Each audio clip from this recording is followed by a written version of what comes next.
Naglalaki ang tinig, pero gaano man ito ikukli ng kalikasan. Pilit itong inaabot ng ilang kabataan. Pero para saan?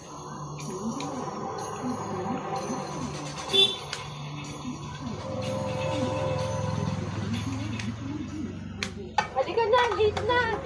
Ha? Pwede dito? Di ba tayo malalaglag dito? So, papunta tayo ngayon sa Barangay Santa Ines. Medyo rough roads papunta dun sa taas. Kaya ang kaya lang doon, yung mga ganitong klase, mga jeep lamang.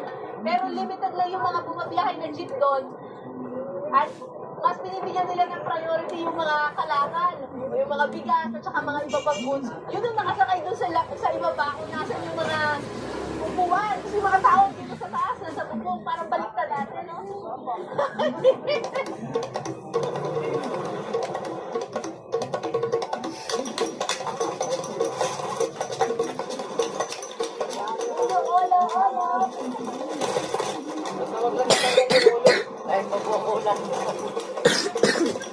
Lingid sa kaalaman ng Marag, ang dulo ng Tanay Rizal ay nasa paanan na ng Sierra Madre.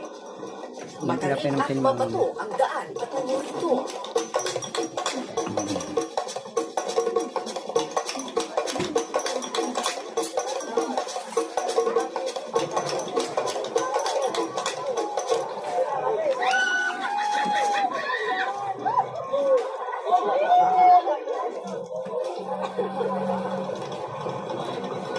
Walang dingding na sasandalan, walang seatbelt, kundi ang isa't isa. Ang hirap lang dito kasi patusok siya na gano'n. Kailangan kumapit ka ng maigi para hindi ka bumulusok pa pababa. Nagsisiksika na lang kami. Kami na lang kumakati sa isa't isa.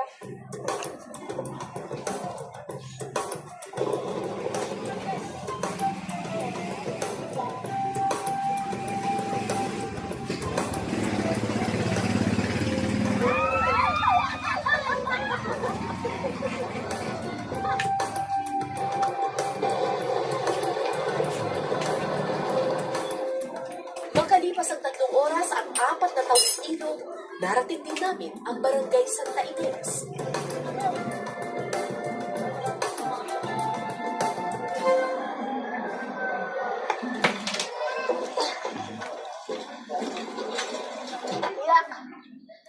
So, andito na tayo sa Barangay Santa Ines.